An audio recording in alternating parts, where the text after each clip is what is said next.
Hello बच्चों, let's read this question. So this question says two planets having masses m and 16 m and the radius are a and 2a respectively. The separation between the center of the planet is 10a. The body of mass small m is fired from the surface of larger planet towards a smaller planet along the line joining the centers. Alright.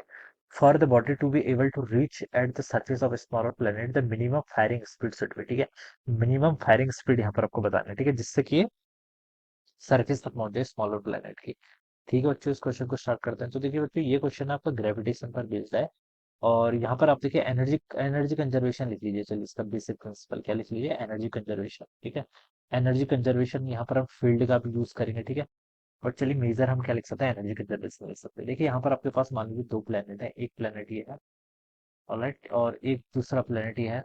This is the second planet, ये आपका एक second planet है। ठीक है, इन दोनों का centre ये है। ठीक है, इसके सेंटर को चलिए मैं ए बोल देता हूँ, इसको मैं क्या बोलता हूँ, बी बोल देता हूँ। ऑलराइट, अब बच्चों देखिए क्या बोला गया कि two planets having mass M, इस वाले का मास मान लीजिए आपका एम है। ठीक है, इसका मास एम है एंड इस वाले का मास कितना आपका 16 एम है। ठीक है, and the radii are a and 2 a respectively. इसकी रेडियस आपकी कितनी है, ए के इक्वल गिवन कर रखी है और इसकी रेडियस कितनी है आपकी 2 ए के इक्वल गिवन रखी हुई है। Alright, the separation between the centres of the planet is 10 ए। इन दोनों के बीच की ये जो सेपरेशन है बच्चों, ये कितनी है आपकी 10 ए के इक्वल है। क्वेश्चन गिवन है the body of mass smaller is fired from the surface of the larger planet। larger planet ये है, यहाँ से हमने किसी बॉडी जिसका मास यहाँ पर से फायर करेंगे। यहाँ से क्यों करेंगे ना बच्चों, देखिए आप कोई इसमें भी कंफ्यूज हो सकता है कि कहाँ से फायर करेंगे, तो करेंगे यहीं से फायर। ठीक है, ये पोजीशन आपकी नहीं करेंगे क्योंकि क्वेश्चन में देखिए एक लाइन लिखी गई है, body of star mass is fired from the surface of the larger planet towards a smaller planet along the line joining their centre. तो लाइन जॉइनिंग द सेंटर ये, ठीक है, ये जरूरी है। ठीक है, इस चीज का भी ध्यान रखना है, ऊपर वाले पॉइंट से फायर नहीं करेंगे। ठीक है, यहीं से फायर करेंगे। ठीक है, और देखिए हम इससे हम एक चीज को और फर्क पड़ेगा, एनर्जी कंजर्वेशन में अगर हम पोटेंशियल फाइंड आउट करेंगे, पोटेंशियल एनर्जी, तो वहां पर ही फर्क पड़ेगा। ठीक है, तो इसलिए ये पॉइंट स्पेसिफिकली क्या मेंशन किया हुआ है। ठीक है, तो हमसे बोला कि for the body to able to reach at the surface of the smaller planet, ये बॉडी जस्ट इस प्लेनेट के सरफेस पर पहुंच जाए, इसके लिए हमें मिनिमम स्पीड पूछा गया। ठीक है, अब बच्चों देखिए ये बॉडी पर आपके एक तो कैपिटल एम, इस जो आपका बिगर प्लेनेट है इसके कारण भी ग्रेविटेशनल फोर्स लग रहा है और स्मॉलर जो प्लेनेट है उसके कारण भी क्या लग रहा है, आपका ग्रेविटेशनल फोर्स लग रहा है। ठीक है, तो हमें देखिए क्या बताना है, कोई पॉइंट इस पॉइंट के बीच में मान लीजिए एक पॉइंट पी ऐसा होगा। ठीक है, जिसकी डिस्टेंस यहाँ से मैं बच्चों R1 बोल देता हूँ, यहाँ से मैं R2 बोल देता हूँ, जहां पर बता सकता हूँ कि नेट ग्रेविटेशनल फील्ड क्या होगा, जीरो के इक्वल होगा। ठीक है, यानी कि देखिए बिगर वाले और स्मॉलर वन के कारण जो नेट ग्रेविटेशनल फील्ड आएगा वो कितना आएगा, जीरो के इक्वल होगा, ऐसा कोई पॉइंट होगा। ठीक है, अगर मैं इस प्लेनेट को, इस मास को इतनी मिनिमम वेलोसिटी दूं कि जस्ट इस पी पॉइंट पर पहुंच जाए, बस बस इस पी पॉइंट तक पहुंच जाए, क्योंकि देखिए अगर आपका ये ए से पी के बीच में स्मॉल एम मास है, तो यहाँ पर जो ग्रेविटेशनल फील्ड लगेगा वो किसका मेजरली लगेगा, जो आपका बिगर स्पेयर है उसके कारण से जो ग्रेविटेशनल फील्ड होगा वो ज्यादा होगा। तो इसकी ऑलवेज टेंडेंसी क्या होगी, इस डायरेक्शन में मूव करने की, टुवर्ड्स द बिगर स्पेयर। ठीक है, और अगर ये किसी भी समहाउ, अगर मैं इसको इतनी मिनिमम, इतनी वेलोसिटी दूं कि जस्ट इस पॉइंट पी तक पहुंच जाए, ठीक है, इतनी minimum velocity such that it will just arrive at the point P, और उसके बाद देखिए कौन सा, किसका ग्रेविटेशनल फील्ड डोमिनेट करेगा या फिर ग्रेविटेशनल फोर्स डोमिनेट करेगा, इस स्पेयर का। ठीक है, तो हम बता सकते हैं कि इसको हमें जस्ट पी पॉइंट तक पहुंचाना है। अगर ये पी पॉइंट पे पहुंच गया उसके बाद तो देखिए बी वाले का जो स्मॉलर स्पेयर है उसका ग्रेविटेशनल फील्ड डोमिनेटिंग हो जाएगा और ये यहाँ पर तक तो आपका पहुंच ही जाएगा। ठीक है, तो मुझसे क्वेश्चन बोल रखा है मिनिमम वेलोसिटी, तो मिनिमम के केस में बता सकता हूँ मुझे जस्ट क्या करना है, इस पी पॉइंट तक पहुंचाना है, क्योंकि इस पी पॉइंट से पहले अगर देखा जाए ए और पी के बीच में जो आपका कैपिटल, जो आपका बिगर स्पेयर है उसके कारण ग्रेविटेशनल फील्ड डोमिनेटिंग है, और पी के बाद अगर देखा जाए तो बी के कारण फील्ड क्या है, डोमिनेटिंग। ठीक है, तो मुझे जस्ट इस पी पॉइंट तक पहुंचाना है। तो मैं क्या करूंगा, इस पी पॉइंट पर और इस इनिशियल कंडीशन, इनिशियली यहाँ पर आई, यहाँ पर बोल देता हूँ मैं, और फाइनली आपको एफ पी पॉइंट तक पहुंचाना है। ठीक है, यहाँ पर एनर्जी कंजर्वेशन यूज कर लेता हूँ। उससे पहले मुझे इस पॉइंट के कोऑर्डिनेट्स यानी कि R1 और R2 भी फाइंड आउट करना पड़ेगा। तो ये देखिए कैसे फाइंड आउट करूंगा, मैंने कंसिडर कर लिया कि ये ऐसा पॉइंट है जहां पर दोनों का नेट फील्ड क्या होगा, जीरो के इक्वल हो जाएगा। ठीक है, तो फील्ड देखिए आप कैलकुलेट कर लीजिए। पहले देखिए आपका जी इंटू बिगर वाले स्पेयर का मास कितना, आपका 16 डिवाइडेड बाय R1 का स्क्वायर। ठीक है, इज इक्वल टू, ये किसके इक्वल होना चाहिए, स्मॉलर, स्मॉलर वाले के कारण देखिए कितना है, जी इंटू स्मॉलर में इसका मास है, डिवाइडेड बाई ये डिस्टेंस कितनी है, R2 का स्क्वायर। ठीक है, ये टर्म यहाँ से देखिए जीएम से जीएम आ जाएगा। ठीक है, और यहाँ पर ये कितना बच गया आपका 16 इज इक्वल टू कितना हो गया आपका R1 डिवाइडेड बाय R2 का स्क्वायर, ये वैल्यू यहाँ से इतनी जाएगी। ठीक है, और R1 बाय R2 4 के इक्वल हो जाएगा, तो R1 को आप क्या लिख सकते हैं, 4 टाइम्स R2 लिख सकते हैं यहाँ से। ठीक है, ये रिलेशन आपका आ गया।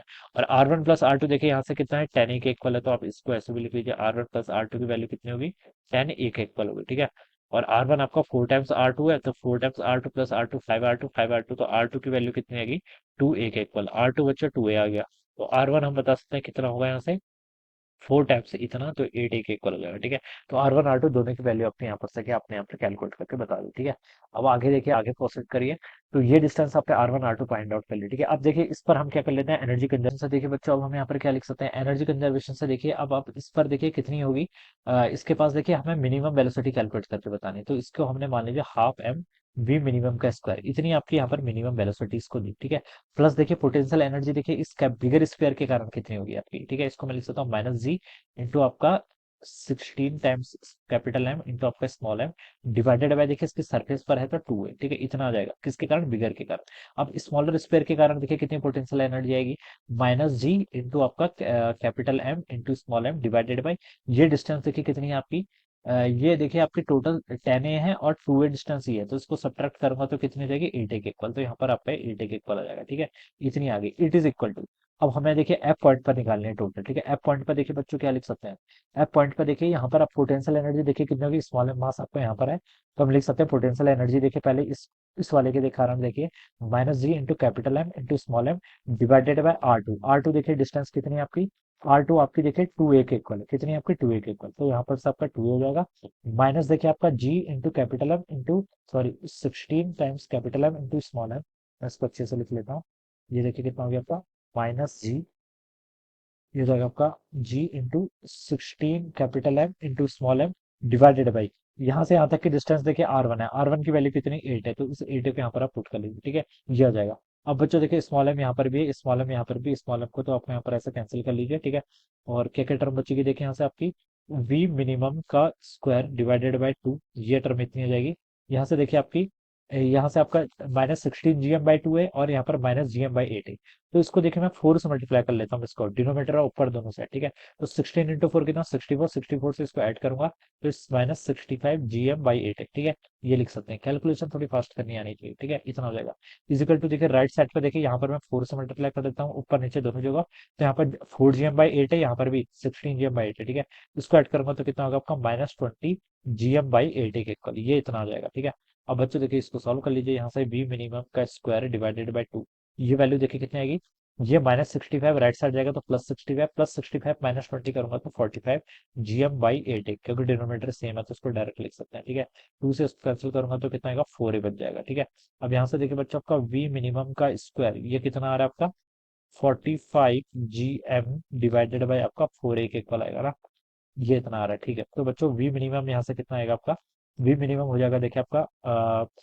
√45 को क्या लिख सकता हूँ मैं, 9 × 5 होता है ना, तो 9 को तो मैं बाहर लेके आ गया। ठीक है, अंदर क्या बच गया आपका, 4 को भी बाहर लेके जाऊंगा तो 2 हो जाएगा, अंदर आपका 9 हो गया तो 5 बचेगा, 5 GM/8, ये टर्म यहाँ पर से इतना आएगा। ठीक है, 3/2 टाइम्स √5 GM/8। ठीक है, ये देखिए आपको फर्स्ट ऑप्शन में गिवन किया हुआ है, so this would be the minimum velocity. Alright, तो इस तरीके से बच्चों क्या करेंगे हम इस क्वेश्चन को सॉल्व करेंगे। I hope you understood this concept, all the best, thank you so much.